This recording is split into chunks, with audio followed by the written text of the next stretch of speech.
Okay, YouTube land. So I just want to make a quick video for you guys. I've been talking to a lot of multifamily investors right now. I'm across the street really quick. Been talking to a lot of multifamily investors who have, tens and 20s and 70s and hundreds of units. And I'm starting to see a pattern here, so I wanted to share it with you guys. This is what the smart money is doing right now. They're doing nothing. They're not selling, they're not buying, they're just holding. So, what could that mean? Well, it could mean that we're going to have a big shift in the economy here. The smart money, the big money, obviously I don't have access to hedge fund people, but the people I am able to get a hold of, they're holding. And these people have, net worths in the tens of millions of dollars. So, should probably at least listen. And they don't want to sell. They don't want to sell. They don't want to buy, right? And, I've talked to them, a couple of them, like, hey, why don't you want to sell? Why don't you just cash in some of your chips? Well, the problem with that is if they cash in some of their chips, so they're going to be taxed to crap, right? About 30-40%, depending where you're at. So that's a lot of capital gains taxes. So their only option is to 1031 exchange. Well, why don't they want to buy anything right now, right? The values are as high as they've ever been, right? There was no crash. Values have been basically, stable, have gone up, no major changes after the run up because of the pandemic thing.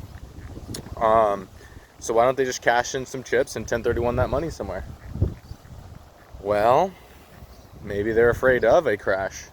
Maybe they're afraid that they're, at the top of the market. Maybe they're afraid, and I'm just speculating here. I haven't been able to get an exact answer from anybody. But, maybe they think we're at the top. Maybe they think there's going to be not a crash, but maybe a correction, right? And they and a lot of other people have a lot of money right now. Warren Buffett being one, Apple being another. A lot of these big companies have a lot of money right now, and they're not buying things. They're not even investing right now, right? They're not, buying stocks. They're not, except for WeWork. I think I just saw that they went private, which is kind of crazy, but hey, some people have all this money, right? All this money is being printed, and it's got to go somewhere, right? And right now, I guess people are just holding it. So it's just something that I've been noticing as I've been talking to, because I'm personally looking for a bigger multifamily property, right? I have two fourplexes, so I'm trying to figure out, like, okay, how do I scale up? How do I get to a 10, 20, 30 unit, right? And apparently right now, people, they don't want to sell. Everybody's advice has been, through their own action, is to hold. Don't do anything, right? Which is fine because I can't do anything anyways. But, I do know some people with lots of money that are looking to buy. But the problem is they don't buy anything unless it's a sweet deal, right? And nobody's giving out sweet deals right now, right? If it was a sweet deal, I'd figure it out, right? If somebody had a $10 million property and they're trying to sell it for $5 million, oh, you best believe I could go find that money, right? If I was getting an asset, for 50 cents on the dollar, there's money out there for that. But retail price, nope.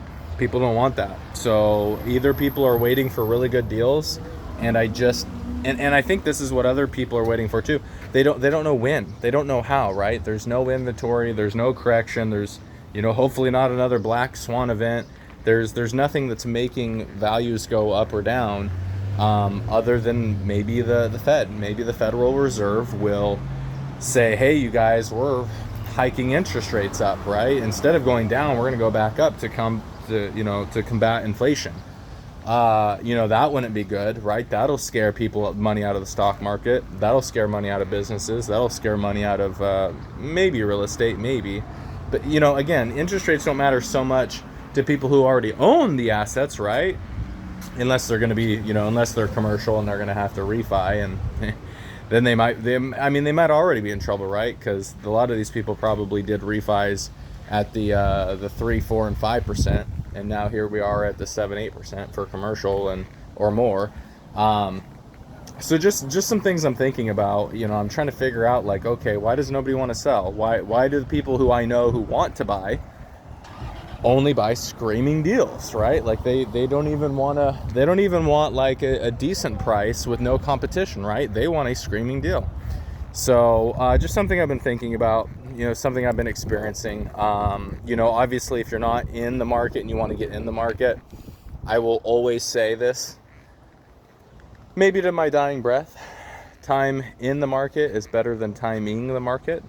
But I have had a lot of people tell me that their advice to someone trying to get into the market right now is luck and timing, which is terrible because we have no control over either of those things, right? So you can only control the variables that you control, and neither of those are anything that I can control or you can control, right? So I mean, I would just say, look what the big players are doing. They're holding cash. They're paying down debt. I mean, maybe not extra, but right, they're just, you know, putting themselves in a lendable position, and we'll see what happens. But just wanted to give you guys that kind of update as I've been noticing a pattern here with the phone calls I've been making. If anybody has any other thoughts, put them down in the comments. Catch you later.